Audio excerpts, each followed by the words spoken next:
Wow, COVID-19, coronavirus.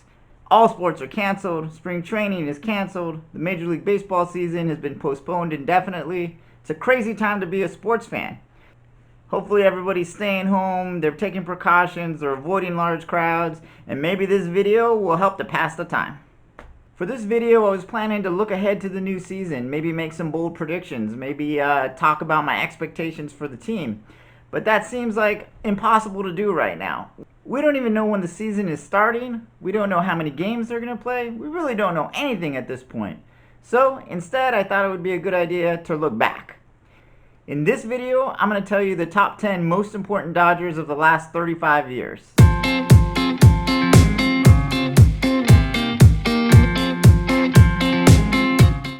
Alright, number 10 on the list, Mike Piazza. Probably the best hitting catcher of all time. He's a Hall of Famer. Mike Piazza was the Rookie of the Year when he came up. He was a 12-time All-Star, a 10-time Silver Slugger. He started his career in Dodger Blue. Mike Piazza will always have a special place in Dodger history because his godfather is none other than Tommy Lasorda.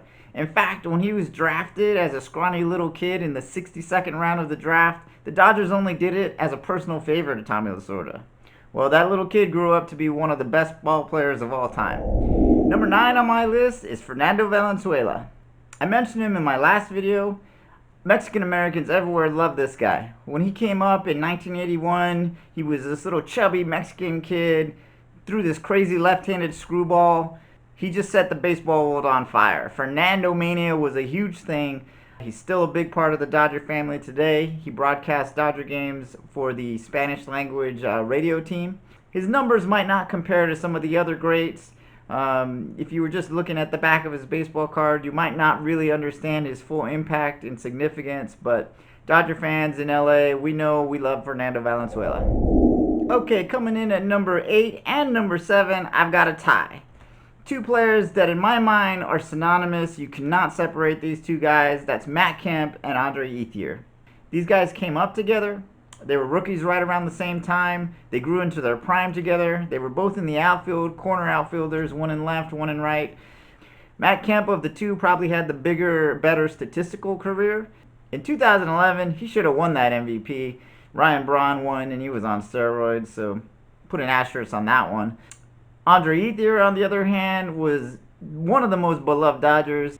I can't tell you how many times he came into a game late and had that big hit or the big home run to send all the fans home happy. Both of them were they were Dodgers that came up through the system. We knew them when they were rookies. We watched them throughout the prime of their career. And, we're always going to have a soft spot in our heart for guys like that. Number 6 on my list is the first current player that cracks the top 10 for me, and that is Justin Turner.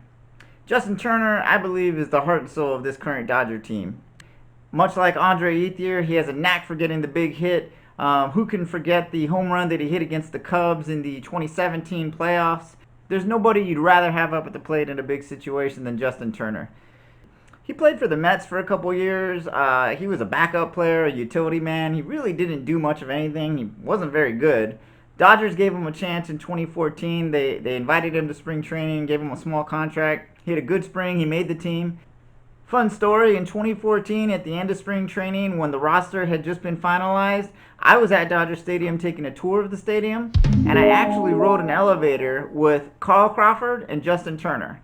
There were a couple other fans that were in that same elevator. All of them were just clamoring to get next to Carl Crawford. They're taking pictures with Carl Crawford. And then off to the side, just kind of keeping to himself, was this clean-cut redhead. And afterwards, I said to a couple people, well, that was Justin Turner. He just made the team. Long story short, before that elevator ride, Justin Turner was a nobody. After that elevator ride, he's a superstar. Am I saying that riding that elevator with me caused his career to turn around? I'm not saying that. Okay, we've reached the top 5 of my most important Dodgers of the last 35 years list. And coming in at number 5, none other than Mr. Eric Gagne. Man, the closer of all closers. When you saw Eric Gagne coming through those gates, Guns N' Roses was playing through the loudspeakers, that game was over. He would come out of the bullpen throwing 100 miles per hour, just blowing fastballs by you. Then he had this sick changeup that everybody would just swing over the top of. I mean, if he didn't strike out 2 or 3 guys, you were disappointed. This guy was so dominant. In 2011, 55 saves without blowing a single save. Over the course of 2 years, he saved 84 games in a row. I mean, this guy was automatic. Every time he came in, the game was over. Plain and simple. And another thing, Eric Gagne did something that many people thought was impossible. You know, he got Dodger fans to stay till the end of the game. You know, us as Dodger fans, we have a little bit of a bad rap around the league as fans that show up late and leave early. You know, it's mostly because of traffic. You got to leave work by like 3 o'clock to make a 7 o'clock game from anywhere in LA. And then when you're leaving, it's always a nightmare getting out of the park because there's 40 or 50,000 fans on any given night. So I understand when people get up and leave early. But I tell you what, that did not happen during Eric Gagne's prime. I will never forget the feeling of seeing Eric Gagne coming into a game in the mid-2000s. That was the place to be. Alright, number 4 on my list, Mr. Kirk Gibson. You may have heard that it's been a while since the Dodgers won a World Series championship. Last World Series win was in 1988. I was a kid, I remember it vividly, and I will never forget Kirk Gibson's impact on that team. This is a guy who was a free agent. He came in spring training and he just completely changed the tone of the team. In '87, the Dodgers were horrible. They were not a good ball team. There's a famous story that when Gibson got to spring training, one of his teammates played a prank on him, put some eye black inside his ball cap so that when he put it on, it stained his forehead, and haha, everyone had a good laugh. Gibson lit into his teammates. He was like, "This is why you're losers. You're not taking this seriously enough. I'm here to win baseball games. I don't know what all the rest of you clowns are doing." And from that moment, something happened to that team. They took on his personality, they became a hard-nosed ball club, and they shocked the world in 1988. Unfortunately, Gibson played so hard that his body was broken down by the end of the season. He was on one leg in the playoffs against the Mets. When he got to the World Series, he only was able to have one at-bat. But man, what an at-bat that was. One of the most important home runs, one of the most famous home runs of all time. Kirk Gibson pinch hitting in the bottom of the ninth, hobbling up to the plate, 2 messed up knees, sends it into the right field pavilion. What a moment, what a night. I get chills every time I watch that highlight. Gibson didn't have much of a career with the Dodgers after that, but that one season, and especially that one at-bat, was so important to Dodger fans everywhere. And for that, he's an all-timer in my book.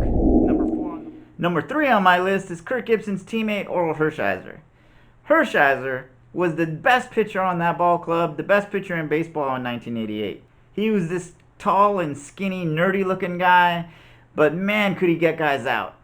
In '88, he won 23 games. He was the Cy Young Award winner. He was the World Series MVP.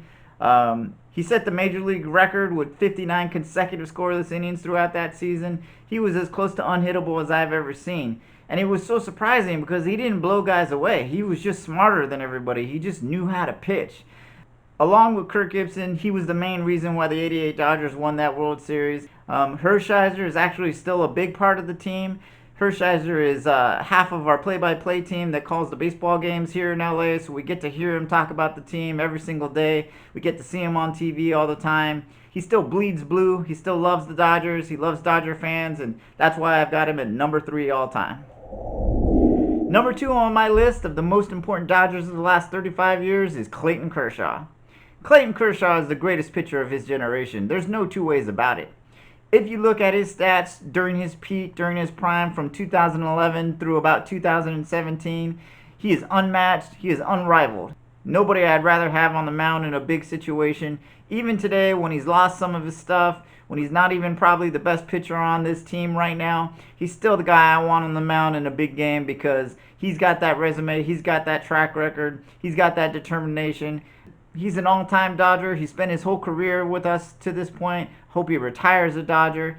And more than anything, this is the one guy that I want to see win a World Series championship in Dodger blue. He has meant so much to this team. Words can't even express how good this guy has been and how much he has meant to this team and to these fans.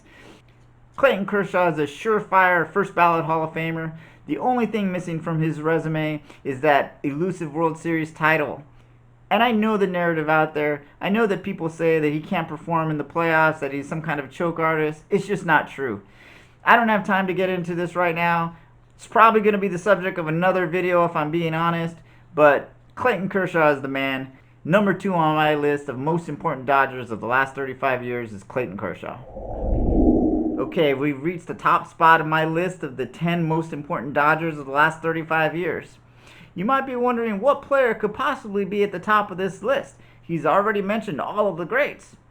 Gosh, there aren't any other great players out there. Who could he possibly be picking? Is it going to be Eric Karros or someone like that? Well, surprise, it's not a player.